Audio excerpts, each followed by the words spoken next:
When I first landed in the Philippines, the humidity hugged me like a ghost aunt who hadn't seen me in decades.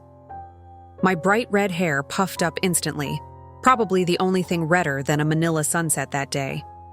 I came here to explore beaches, food, and smiles. But instead, I ended up exploring ghosts. I swear I didn't plan this. I wasn't the ghost hunting kind. I'm the snack hunting kind. But on my first night, I learned something crucial. In the Philippines, ghosts are not just stories.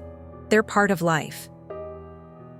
It started in my first Airbnb, an old Spanish-style house in Pampanga.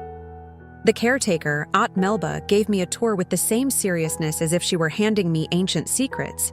"Ma'am, if you hear footsteps at night, don't open your eyes," she said casually, fluffing a pillow. "Wait, what?" "Because it might be the White Lady," she whispered. "She passes here sometimes. But don't worry, she just likes foreigners." Oh, fantastic. I'm the ghost magnet now. Apparently, every Filipino house, no matter how cozy, comes with at least one resident spirit. The White Lady, or Caparosa, is one of the most famous. A woman in white, often seen along highways or near old houses. The legend says she died tragically, usually betrayed or heartbroken, and now wanders looking for justice. Or company. Aunt Melba told me, if you drive and see her on the road, don't pick her up. Just pray. I don't even drive. But after that, I didn't walk alone to the bathroom at night either. The next morning, I joined a local walking tour in the nearby town. The guide, Kuya Jun, was cheerful and talkative. He told me that in the Philippines, ghosts are not just scary. They're moral reminders. White lady stories remind us not to harm others, especially women, he said. We mix fear with lessons. That's how we teach respect. That really hit me. In Czech folklore, we have creatures like Vodnik, a green water man who steals souls, but we rarely talk about them in daily life. Here in the Philippines, myths walk beside people like old friends. Later that week, I took a bus to Batangas to see the beaches. I sat beside a sweet grandma who offered me boiled corn and unsolicited ghost warnings. Anak, if you feel cold suddenly, that's a spirit. Say tabi-tabi po. What's that mean? I asked. It means, excuse me, I'm passing by, so you won't disturb the Duwende. Ah yes, Duwende, the Filipino dwarves. They're like tiny landlords of the earth. They live under mounds, trees, or your unlucky foot if you don't watch where you step. If you accidentally step on their home, they might curse you with sickness or bad luck. In fact, many Filipinos still avoid urinating on random mounds or kicking rocks at night because, what if it's a Duwende's house? It's both hilarious and strangely respectful, a way of saying, hey, I share this world with unseen beings and I better behave. So I tried it. Every time I walked past a tree, I whispered softly, tabi-tabi po. I probably looked like a confused tourist talking to leaves, but maybe the Duwendes appreciated the effort.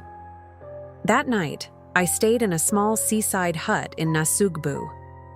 Power went out around 11 p.m., because of course it did. The moonlight spilled through the window, and waves crashed outside. I was half asleep when I heard scratching on the roof. Scratch, scratch. My mind went full horror movie mode. White lady? No, she floats, not scratches. Duwende? Too small. Oh no. Manananggal? I remembered reading about this one. The Manananggal, one of the most terrifying creatures in Filipino folklore. A woman who can detach her upper body, sprout bat-like wings, and fly at night to suck the blood of sleeping victims, usually pregnant women. Locals say you can repel her with salt, garlic, or ash. I had none of those things. Only a bag of Piatos chips and sunscreen. So I prayed in Czech, English, and possibly broken Tagalog. The scratching grew louder. I grabbed my phone's flashlight and pointed it at the ceiling. A cat jumped down. I almost screamed. The cat looked unimpressed, as if to say, calm down, foreigner. Not everything's a myth. The next morning, I told the caretaker about the Manananggal incident. He laughed so hard he dropped his broom. He said, you know, we still believe they exist, especially in the provinces. My uncle swore he saw one flying over coconut trees. Then he leaned closer. But whether it's true or not, these stories remind us to go home early, take care of pregnant women, and keep family close at night. The Manananggal is scary, but she also symbolizes loneliness, a woman cursed to live apart. I nodded, half creeped out, half enlightened. Even fear has meaning here. After a week of hauntingly fun travels, I ended up in Baguio City, the so-called haunted capital of the Philippines. I stayed at an old hotel that locals whispered about. The front desk clerk said, "Don't use the elevator after midnight." I laughed nervously. "Why? Does it get stuck?" "No, ma'am," he said seriously. "Someone else might ride with you." I decided to take the stairs. Every creak sounded like a spirit saying boo. But that night, I met other travelers who told me about their own ghost encounters. Cold spots, shadow figures, mysterious perfume smells. Some were terrified. Others just shrugged and said, "That's the Philippines." And that's when it hit me. In this country, ghosts aren't isolated from culture. They are culture. They're not meant to simply scare you, but to connect you to family, respect, and memory. I also learned that Filipinos have endless superstitions, little everyday sayings rooted in myth and tradition. Huwag kang magwalis sa gabi. Don't sweep at night. You'll sweep away your luck. Pag umuulan sa may araw, may kinakasal na tikbalang. If it rains while the sun is shining, a half-horse, half-human creature is getting married. Pag naghiwalay ang kutsara at tinidor, may bisita. If your spoon and fork separate while eating, a guest is coming.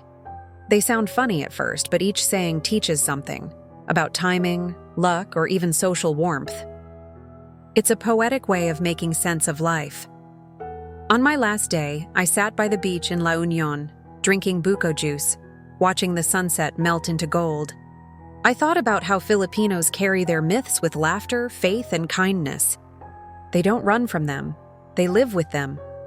A little girl ran up to me and said, 8, don't stay by the shore after sunset.